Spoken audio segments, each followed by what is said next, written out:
Hello friends, Sanskrit व्याकरण की इस कक्षा में हम पढ़ेंगे आज महेश्वर सूत्र।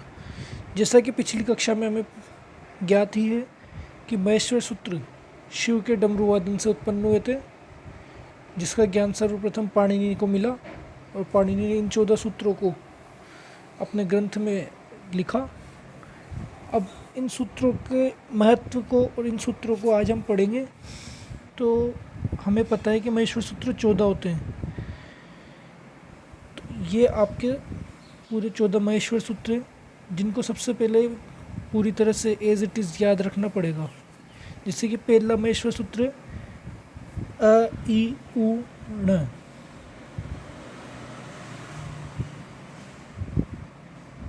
इस 4 वर्णों में सूत्र में केवल 3 वर्ण हैं जो हमारे काम के, और अंतिम वर्ण की इत संज्ञा हो जाती है। इत संज्ञा मतलब जब हम इस सूत्र को काम में ले रहे होंगे तब इस चौथे वर्ण को काम में नहीं लेंगे। इसी प्रकार से सभी सूत्रों के अंतिम वर्ण इत संज्ञक वर्ण हैं। आप देख लीजिए, ये कटे हुए हैं, ये काम नहीं आएंगे। तो ये सूत्र जैसा वर्ण दिया गया है वैसे के वैसे सूत्र को याद रखना है। तो चलते हैं हम आगे। पहला सूत्र है अ इ उ ण। दूसरा सूत्र है रि लृ क। तीसरा है ए ओंग। चौथा है ऐ औ च। पांचवा है ह य व र ट। छठा ल ण। सातवां न्य म ग ण न म। फिर झ भ य घ ढ ध श। ज ब ग ड़ द श। ख फ छ ठ थ च ट त व। क प य श स स र ह ल। तो इस प्रकार से ये 14 सूत्र दिए हुए, इनको कंठस्थ करना है। आप इनको 3 से 4 बार पढ़ेंगे बार बार, तो आपको ये याद हो जाएंगे।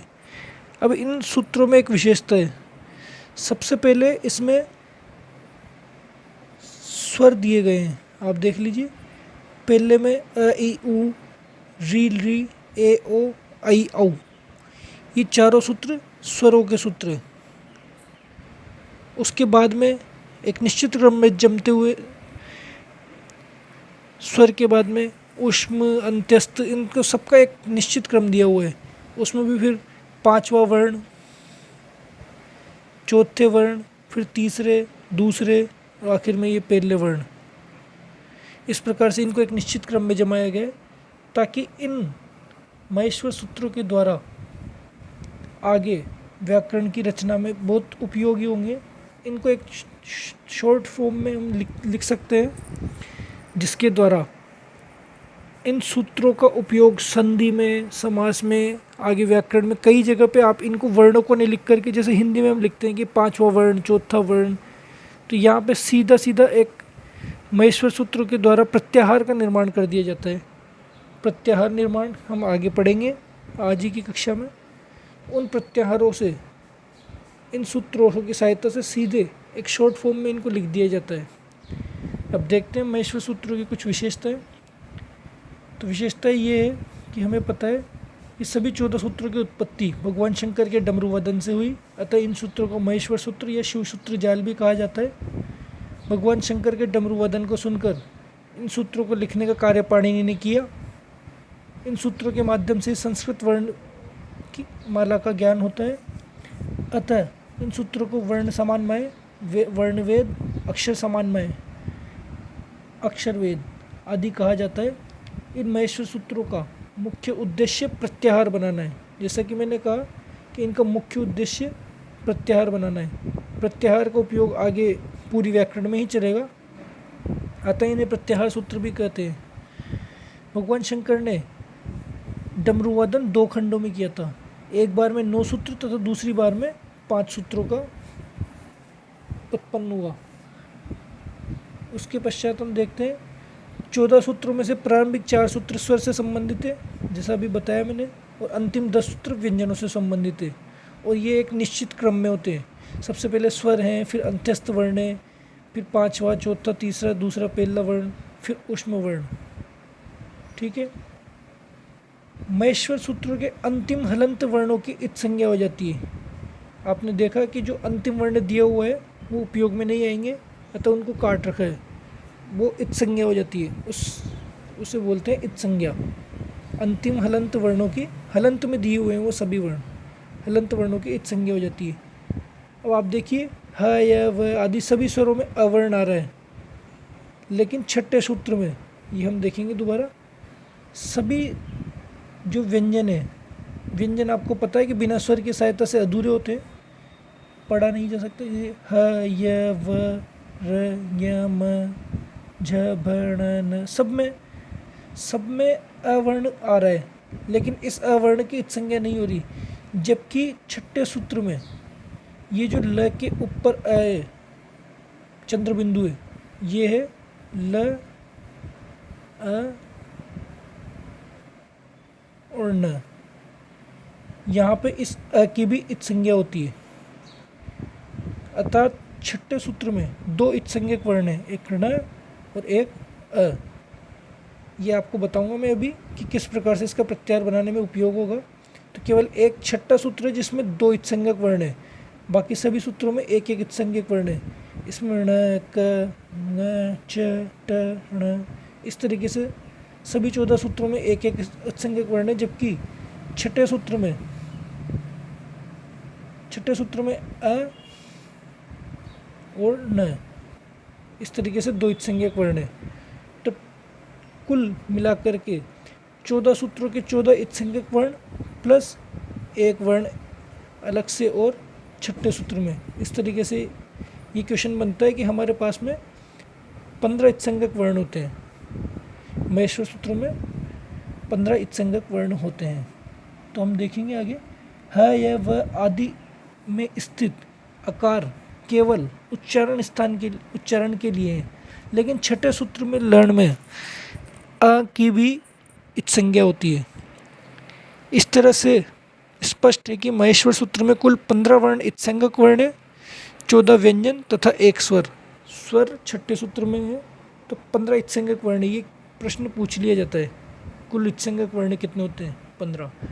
अब हम देखते हैं प्रत्याहार निर्माण। प्रत्याहार निर्माण का सूत्र है आदिरंतेन सहता, आदि अंतेन सह इता। प्रत्याहार बनाते समय किसी भी प्रारंभिक वर्ण से लेकर के अंतिम इत संज्ञक वर्ण तक वर्णों का भी ग्रहण होता है। बीच में आने वाले तथा अंतिम इत संज्ञक वर्ण का ग्रहण प्रत्याहारों में नहीं होता। अर्थात प्रत्याहार इन महेश्वर सूत्रों से बनाए जाएंगे। अब प्रत्याहार कहीं से भी बनाए जा सकते हैं, जैसे कि मैं आपको एक उदाहरण देकर समझाता हूँ। हम प्रत्याहार बनाते हैं अच प्रत्याहार। अब अच प्रत्याहार का मतलब ये है कि इस अ से शुरू होकर के इस च इत संज्ञक वर्ण तक खत्म करना है। तो इसमें ये सारे वर्ण आ जाएंगे, अ ई उ री री ए औ आई औ, ये सारे वर्ण इसमें। इस अच का मतलब है ये सारे वर्ण, जबकि इसमें ये बीच वाले इत संज्ञक वर्ण नहीं आते। ये बीच में इत संज्ञक वर्ण, ये बीच में इत संज्ञक, ये बीच में, ये तीनों वर्ण इसमें नहीं आएंगे। तो इस प्रकार से हम देखते हैं कि किसी भी प्रत्याहार को बनाते समय शुरू कहीं से भी किया जा सकता है। चाहे आप ऐसे शुरू करके भी, ऐसे भी शुरू कर सकते हैं, ई से भी शुरू कर सकते हैं, ऊ से भी शुरू कर सकते हैं, परंतु खत्म एक इत संज्ञक वर्ण पर ही किया जाता है। जैसे कि अच में ऐसे शुरू करके च पे ख़त्म किया, आगे भी ऐसे सभी प्रत्याहारों में कहीं से भी शुरू करके किसी भी इत संज्ञक वर्ण पर ख़त्म किया जा सकता है। दूसरा नियम ये है कि इसमें बीच वाले इत संज्ञक वर्ण काम में नहीं आएंगे, बीच वाले इत संज्ञक वर्णों को छोड़ दिया जाएगा। अब देखते हैं हम आगे प्रत्याहार निर्माण। प्रत्याहार बनाते समय किसी भी प्रारंभिक वर्ण से शुरू करके अंतिम इत संज्ञक वर्ण तक वर्णों का ग्रहण होता है। बीच में आने वाले अंतिम इत संज्ञक वर्ण का ग्रहण प्रत्याहारों में नहीं होता। यहाँ प्रारंभिक वर्ण से तात्पर्य इत संज्ञक वर्ण के अलावा और सारे वर्ण हैं। इत संज्ञक वर्णों से कभी भी ये प्रत्याहार शुरू नहीं होगा, इत संज्ञक वर्ण पे सिर्फ खत्म होता है प्रत्याहार। तो आप किसी भी वर्ण से शुरू करके इत्सिंगिक वर्ण तक इसे ख़त्म कर सकते हैं। जैसे मैंने बताया अच प्रत्याहार में अ ई उ री री ए ओ आई औ इस प्रकार से 9 वर्णों का ग्रहण होता है। बीच में आने वाले इत्सिंगिक वर्ण ण क ग और अंतिम इत्सिंगिक वर्ण च का, मतलब बीच में आने वाले वर्ण तो इसमें ग्रहण नहीं होता, जबकि अंतिम इत्सिंगिक वर्ण का इसमें नाम में तो आ रहा है ये अच, जबकि ये भी अच में च जो आ रहा है ये भी इसमें उपयोग में नहीं आएगा, केवल ये नाम में आ रहा है अच। इत्सिंगिक वर्ण कभी भी काम में नहीं आता, केवल ये अंतिम रूप से इसको सूत्र बनाने के लिए काम में लिया जाता है। अब हम देखते हैं प्रत्याहार। सबसे पहले तो ये देखते हैं कि प्रत्याहार कुल मिलाकर के एक 44 प्रत्याहार है व्याकरण के प्रयोग में, जो प्रयोग में आते हैं उनमें से 44 में से कुछ मुख्य यहाँ पे दिए गए हैं। तो प्रत्याहारों की कुल संख्या हो गई 44। अब कुछ मुख्य प्रत्याहार ये रहे, जैसे कि स्वर के लिए कहीं पे भी, जैसे संधि में हम बोलेंगे कि स्वर संधि या पूरे स्वरों का उपयोग कहीं पे भी आ रहा होगा तो वहाँ पे हम सिर्फ बोल देंगे अच। तो यहाँ अच का मतलब हो जाएगा सारे स्वर अ ई उ री री ए ओ आई उ। अब इसके बाद में एक प्रत्याहार होता है अक। अक में पहला सूत्र जैसे अ ई उ री अ ई उ ण, न इसमें इत्सिंगिक वर्ण, फिर री री और क इसमें फिर इत्सिंगिक वर्ण। तो अ से शुरू करके और क तक इसको पूरे को लेंगे तो इसका नाम हो जाएगा अक प्रत्याहार। तो इसमें वर्ण आ जाएंगे अ ई उ री ली। इसी तरीके से एच प्रत्याहार, इसमें संयुक्त स्वर आ जाएंगे। तो ये माहेश्वर सूत्रों में देखते हैं अ ई उ री री क पे ख़त्म, तो ये अ से शुरू होकर के अ और क, ये बन जाएगा अक प्रत्याहार। इसमें मूल स्वर है। दूसरा प्रत्याहार कैसा है कि ए ओ आई औ, इत्सिंगिक वर्ण इसमें काम में नहीं आएंगे, तो वही ए से शुरू होकर के च पे ख़त्म ए च, एच प्रत्याहार का निर्माण। इस प्रकार से एच प्रत्याहार में संयुक्त स्वर आ जाएंगे। कौन कौन से? ए ओ आई औ। तो कुल मिलाकर के अच प्रत्याहार में अ से शुरू होकर के और च पे ख़त्म हो जाएंगे। तो इसमें ये सारे अ ई उ री री ए ओ आई औ, ये पूरा अच प्रत्याहार बन जाएगा। इसी तरीके से देखते हैं अक प्रत्याहार में अ ई उ री री, एच प्रत्याहार में ए ओ आई औ। तो ये जो इन दोनों को जुड़ करके ये पूरा अच प्रत्याहार बन रहा है, अर्थात अक प्लस एच बराबर अच बन जाएगा। इसी तरीके से आगे और प्रत्याहार देखेंगे जहाँ पे हमें काम में लेना होता है कि जैसे अंत्यस्त वर्ण, तो अंत्यस्त वर्णों के लिए इन्होंने एक प्रत्याहार बना दिया यण प्रत्याहार, य व र ल। अंत्यस्त के लिए यण प्रत्याहार, स्पर्श वर्ण के लिए य प्रत्याहार। अब हम इसको देखते हैं। अंत्यस्त वर्णों के लिए मैंने कहा था कि इसे कहीं से भी शुरू किया जा सकता है, तो हम यहाँ से य से शुरू कर रहे हैं, य व र ल ण। तो य से शुरू करके और ण पे ख़त्म, तो ये बन गया यण प्रत्याहार। अंत्यस्त वर्णों के लिए हो गया यण प्रत्याहार। फिर ऊष्म व्यंजनों के लिए य, तो ये य से शुरू करके य पे ख़त्म। तो इसमें ये देख लो यम गण न जब घड़ ध जब गड़ दश ख फ छठ त चट त कप, यहाँ से लेकर के पूरे 5 4 3 2 1 सभी वर्ण आ गए। तो इसलिए ये बन गया य प्रत्याहार। आगे और देखते हैं। इसी प्रकार से ऊष्म वर्णों के लिए शल प्रत्याहार, तो हम इन तीनों को जोड़ देंगे यण य और शल, तो इस प्रकार से पूरे व्यंजनों के लिए प्रत्याहार बन जाएगा। प्रत्याहार निर्माण में हम आगे देखते हैं। जिस प्रकार से हल में यण य और शल तीनों प्रत्याहारों के योग से बन रहा है हल, हल में पूरे सभी 33 व्यंजन आ जाएंगे, 4 अंत्यस्थ, 25 स्पर्श और 4 ऊष्म व्यंजन। उसी प्रकार से आगे संधि में जिस प्रकार से काम आते हैं कि पंचम वर्ण के स्थान पर ये कोई सा तीसरा वर्ण हो जाएगा, या पहले दूसरे वर्ण के स्थान पर तीसरा वर्ण हो जाएगा, तो इस तरीके से उन सभी के लिए भी प्रत्याहार बनाए गए हैं। जैसे हम देखते हैं कि पंचम वर्ण के लिए यम प्रत्याहार, चतुर्थ वर्ण के लिए झष प्रत्याहार, तृतीय वर्ण के लिए जश, प्रथम और द्वितीय वर्ण के लिए क्षय और प्रथम वर्ण के लिए चय। इसमें एक विशेष बात है कि केवल द्वितीय वर्ण के लिए कोई प्रत्याहार नहीं बना है। इसमें प्रथम और द्वितीय दोनों साथ में आएंगे। तो जैसे कि हम देख लेते हैं कि प्रथम वर्ण के लिए देख रहे हैं, प्रथम वर्ण के लिए चय प्रत्याहार है, तो हम देखते हैं माहेश्वरी सूत्र में चय प्रत्याहार को। ये देखिए, च से शुरू होकर के य पे ख़त्म, तो च ट त क प, इसमें सभी वर्णों के, सभी वर्णमाला में सभी का पहला वर्ण आ गया। हम देखते हैं ना, क च ट त प, ये सभी के पहले वर्ण इस प्रत्याहार में चय प्रत्याहार में आ जाएगा। तो अब इस प्रकार से प्रत्याहारों की कुछ विशेष बातें हम देख लेते हैं। प्रत्याहारों की संख्या 44 होती है, जैसा कि मैंने बताया। कुल संख्या इसमें 44 होगी। इन 44 प्रत्याहारों में से सर्वाधिक 6 प्रत्याहार इत्संज्ञक श तथा इत्संज्ञक ल पर खत्म होते हैं। मतलब कि इत्संज्ञक श और ल से कुल 6 प्रत्याहार बने इन 44 में सबसे ज़्यादा।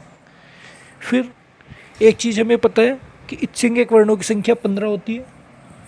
एक महेश्वर सूत्र में आप ये देखो कि इत्संज्ञक ण का 2 बार पाठ हुआ है, मतलब इत्संज्ञक वर्ण न 2 बार आया है। एक तो आया है अ ई ऊण और एक छठे सूत्र में लण। इस प्रकार 2 बार न के पाठ होने से इसको एक जटिलता बन जाती कि कौन से न का, जैसे मान लो कि कोई प्रत्याहार दे दिया अण, तो अण प्रत्याहार में आप कौन से वाले न तक इसको बनाएंगे। तो इसलिए भी एक आगे दिया हुआ है कि अण और इण प्रत्याहार बनाते समय कि कौन से ण तक बनाएंगे। तो इसके लिए दिया हुआ है कि इण प्रत्याहार हमेशा बाद वाले ण तक होगा, जबकि अण प्रत्याहार पहले वाले न तक होगा। जैसे कि अण प्रत्याहार अ से लेकर के ण तक पहले वाले ण तक होगा, ये दिया हुआ है। इसके लिए एक सूत्र भी दिया हुआ है, अणु द्वितीय सवर्ण से चाप प्रत्यय। तो ये बताता है कि अ से लेकर ण तक में अण प्रत्याहार जो बन रहा है वो पहले वाले ण तक होगा, जबकि इण प्रत्याहार ई से शुरू होकर के इस ण तक होगा।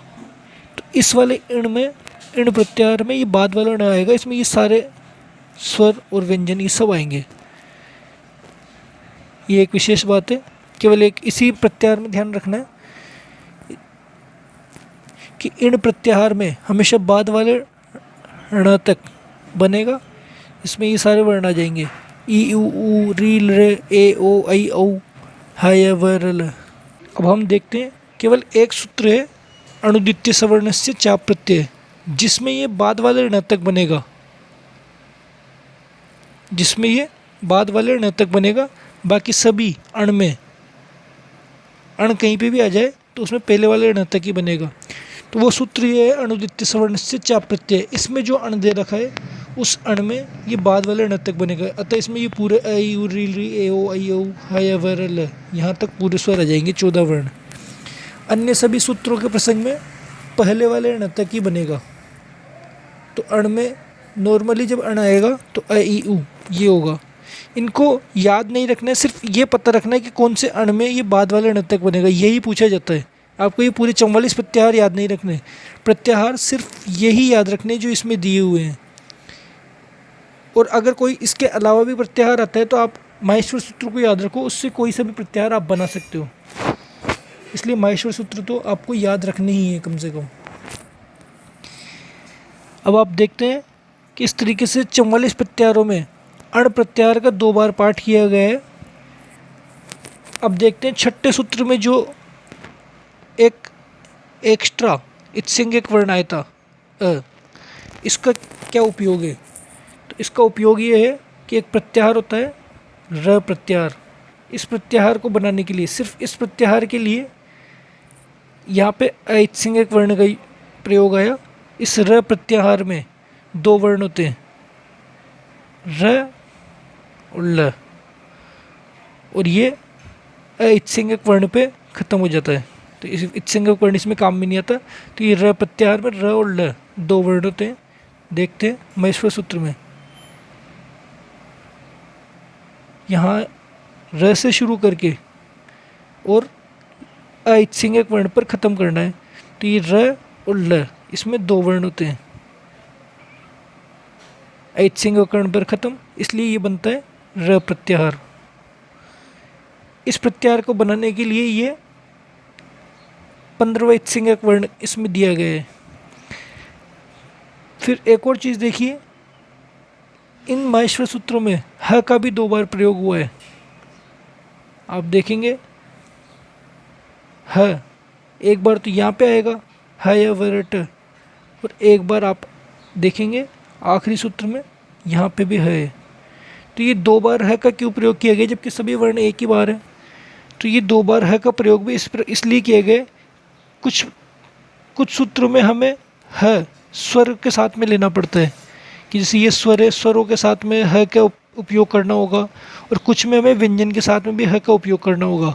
इसलिए दो बार करने के लिए इसका दो बार ह दिया गया है।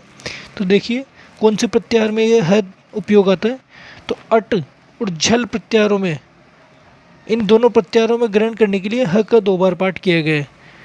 अट प्रत्याहारों में ह या वरट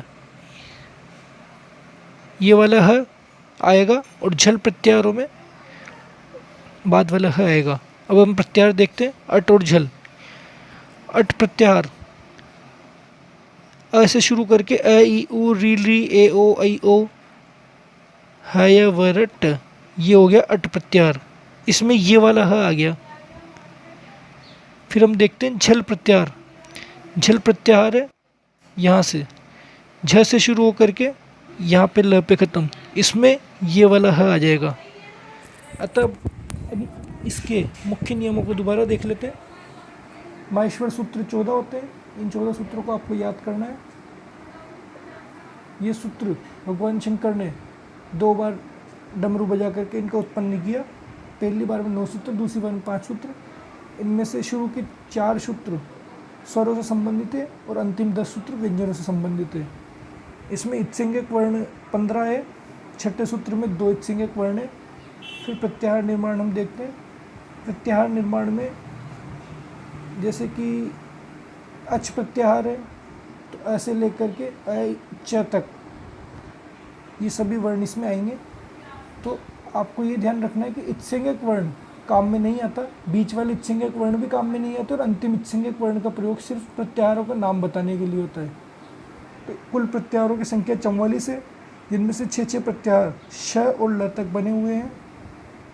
माहेश्वर सूत्रों में इत्सिंगिक वर्ण ऋणय का 2 बार पाठ हुआ है। इस ऋणय का 2 बार पाठ होने की वजह से इण तो हमेशा बाद वाला ऋणय तक जाएगा, और अण में भी केवल एक सूत्र है, अणुद्वितीय सवर्ण से चाप प्रत्यय है। इस सूत्र में ऋणय बाद वाले तक जाएगा, वरना अण जहाँ पे प्रत्याहार आएगा उसमें ऋणय पहले वाले तक ही होगा। फिर देखते हैं आगे